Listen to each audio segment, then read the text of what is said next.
So unlike the previous talks in this session, this talk is not really about matching markets. It's about more general markets. Imagine goods flowing in a trading network with assembly, that kind of market. But what I'm going to do is I'm going to try to describe these markets using matching. And the advantage of using matching over the standard general equilibrium approach is that matching provides a unified framework for tackling real-world details of markets. Details such as discreteness of goods, heterogeneity in preferences, and features such as frictions that prevent costless exchange.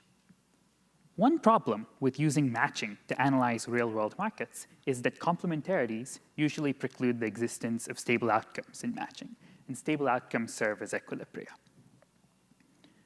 In real-world markets, on the other hand, we observe that there are both complementarities and outcomes that we think are equilibria. And so this poses a problem because matching doesn't always make predictions in the presence of complementarities. What this paper does is shows that aggregate continuity in a certain sense, so as long as the market looks sufficiently continuous when you look at the whole market, that is going to help to restore the existence of stable outcomes. And well, this is supposed to be a talk about large markets, so I'm going to get aggregate continuity from a form of largeness. And this is going to come from the presence of a large number of trades in the economy. My paper is somewhere between the matching and general equilibrium approaches. In both literatures, there has been work on the analysis of markets with a large number of trades or a large number of agents, especially some recent work in the matching literature. And what the framework that I'm going to present to you today does is it tries to give a unified approach to both the matching and general equilibrium styles of analysis. So the outline of this talk is as follows. I'll start out by describing the model. Then I'll explain what the conditions are for the existence of stable outcomes in my model. And I'll conclude by giving some of the ideas behind the proof. The model is one of a large trading network with bilateral contracts. And the presence of a large number of trades in an economy can happen in two kinds of ways. One way is that there's a large number of agents. Another way is that there's a few agents that trade a lot. And my model is going to capture both of these kinds of largeness. So formally, I consider two kinds of firms. There are small firms and large firms. Small firms are firms who trade a little. And because they trade a little, I need there to be a lot of them. So there's going to be a finite set of small firm types, but a continuum of copies of each small firm. On the other hand, large firms trade a lot. So I don't need there to be a lot of them.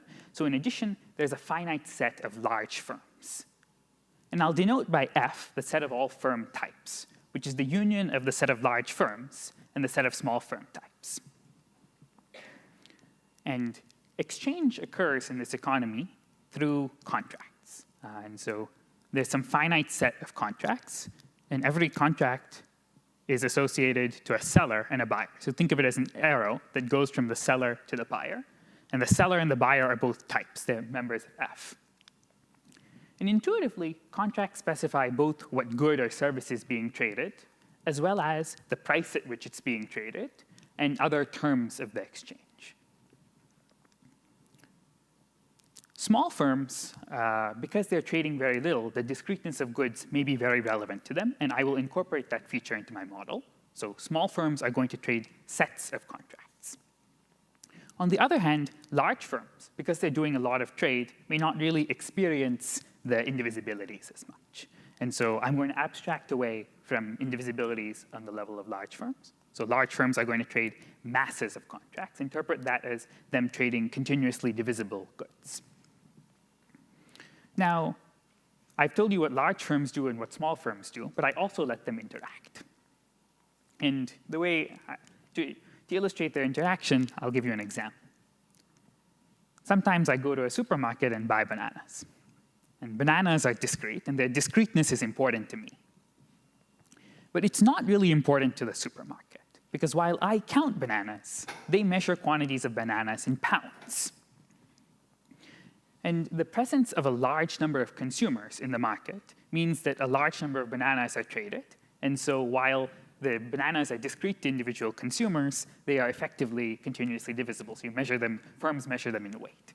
And that's the way that I let small firms and large firms interact in my model. Preferences are defined over what people trade. So small firms are trading sets of contracts. They have preferences defined over sets of contracts. And as is usual in matching, the preference doesn't matter as much as the choice function. So for small firms, I'll denote by little cf their choice function, which when evaluated at a set y of contracts, denotes their most preferred subset of y. For large firms, they also have choice functions. I'll denote them in capital letters, because these are defined over masses of contracts. So capital CF of mu denotes the mass of contracts that a large firm F chooses when offered a mass mu. And I mean, right now, I've implicitly assumed that these things are single-valued, but that, it turns out, is not important. In the paper, I allow indifferences. So far, I've outlined the matching model to you, but I told you that this was supposed to be between matching and general equilibrium. So let me explain how to recover general equilibrium style analysis in this model. First, suppose that there are no large firms. In this case, what's happening in the market? There are some large firms, and they're trading continuously divisible goods with one another.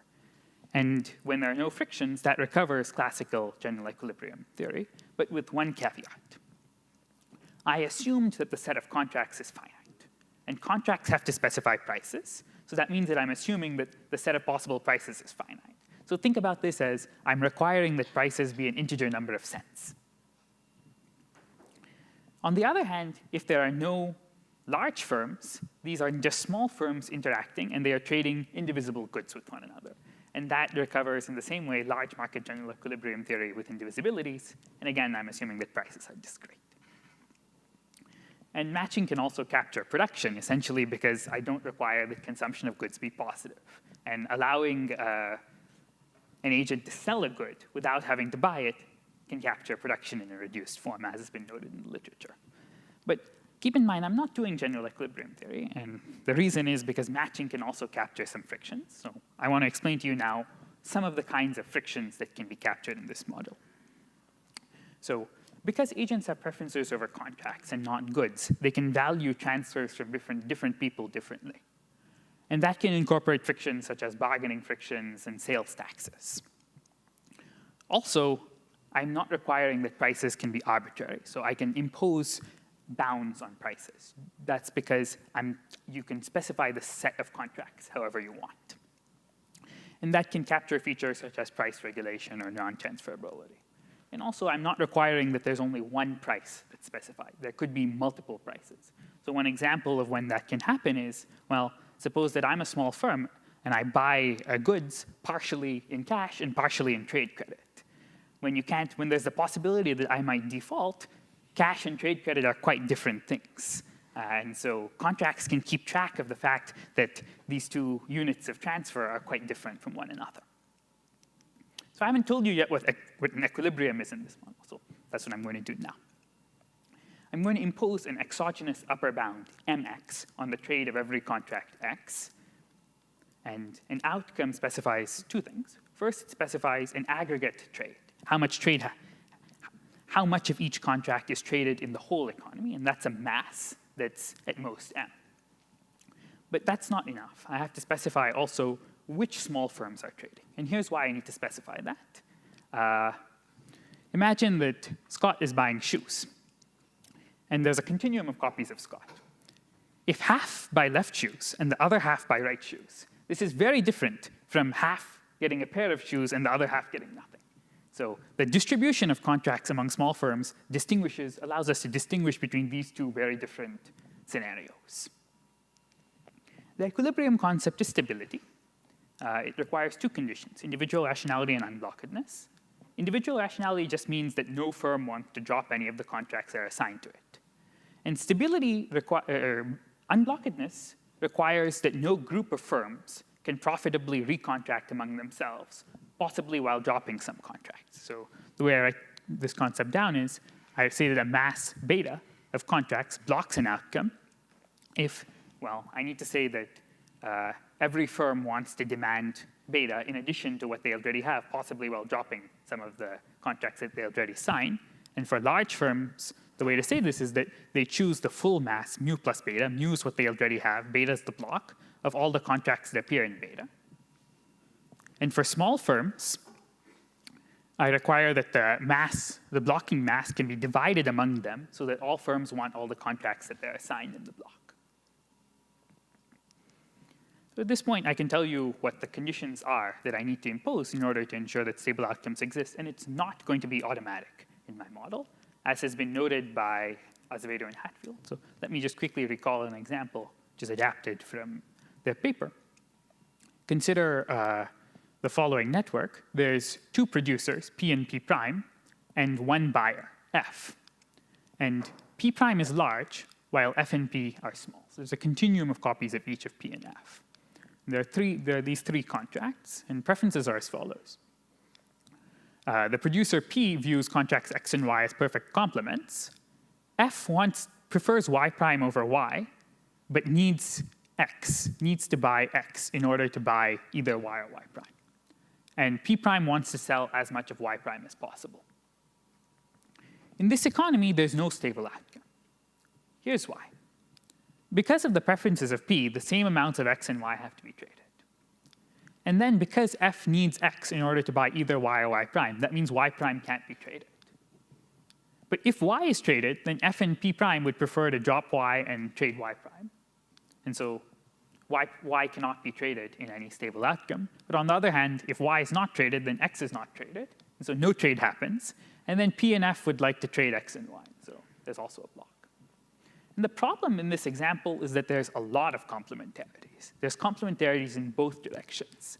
These contracts X and Y are complementary inputs to F, which is a natural feature. I mean, whenever production of a good, whenever production involves multiple inputs, these inputs are likely to be complementary. But also, these contracts X and Y are complementary sales to P. And what I'm going to rule out in order to ensure that stable outcomes exist is complementarities between sales. So conceptually, I'm allowing assembly, but ruling out disassembly. I call this condition, which rules out complementarities between sales, substitutability in the sale direction. I'll denote it by SSD. And what it requires is that every pair of sales are grossly substitutable. So this means that for every pair of different sales, X and Y, gaining access to X doesn't make Y any more desirable. So if I don't want Y when given access to a set Z of contracts and Y, then I don't want Y if in addition to Z and Y, I have X offered. And for large firms, you can write down a very similar condition, which says that if I increase the amount of X that's available from mu X to mu prime X, the demand for Y cannot increase. It may not go down, but it cannot increase. So if I give you more of X, you don't want more of Y. And the main theorem in the paper is that stable outcomes exist under three conditions. The first condition is that large firms' choice functions are continuous. The second condition is that all firms regard sales as substitutes. And the third condition is that the network is acyclic, as a directed graph. And in the paper, what I show is that these latter two conditions, that sales are substitutable and that the network is acyclic, are necessary in a maximal domain sense for the existence of stable outcomes.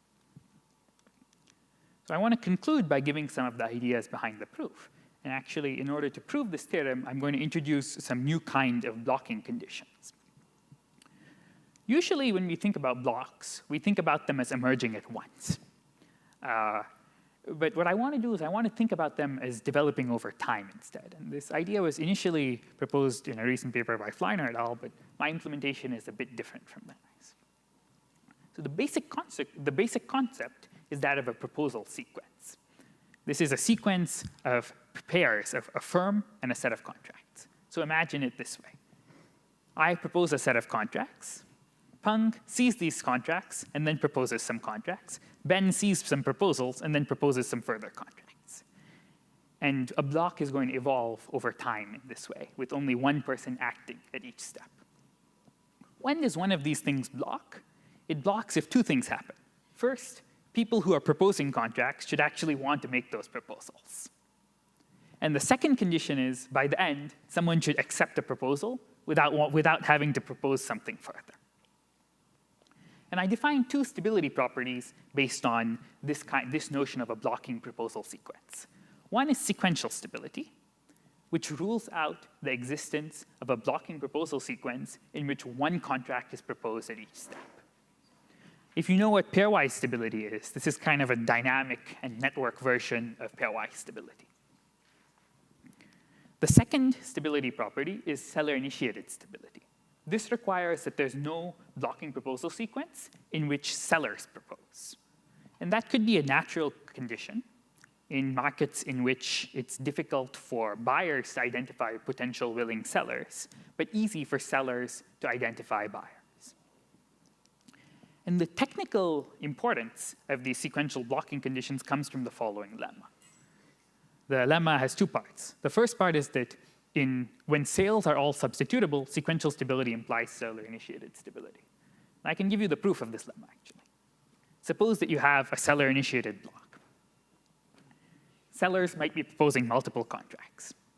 But if sales are substitutable, then the sellers are willing to propose those contracts one at a time. And so we obtain a sequential block. And the second part of the lemma says that when seller-initiated stability implies that there's no acyclic blocking side. And when you combine these two parts of the lemma, you get the following. When sales are substitutable and the network is acyclic, sequential stability implies stability. So to prove the main theorem, all I have to do is I have to show that when all large firms have continuous choice functions, sequentially stable outcomes exist. And that's a result that's more in the vein of general equilibrium theory, in the sense that these are the two matching theoretic conditions I needed for stable outcomes. And both of them are used actually in this lemma. And I want to emphasize that I don't know of an analog of this lemma for static stability properties. So somehow the dynamic aspect is really playing a role in my proof. So as I just mentioned, all I have to do to prove the main theorem is show the following result, which is that when all large firms' choice functions are continuous, there's a sequentially stable outcome.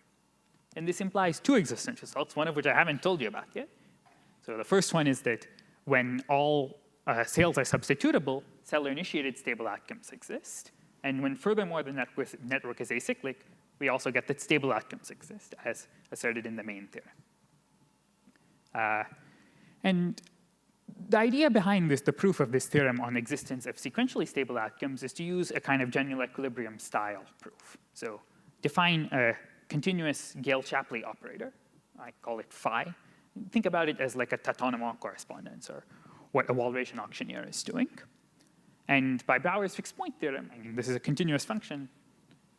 Conditions for Brouwer's fixed point theorem turn out to be satisfied.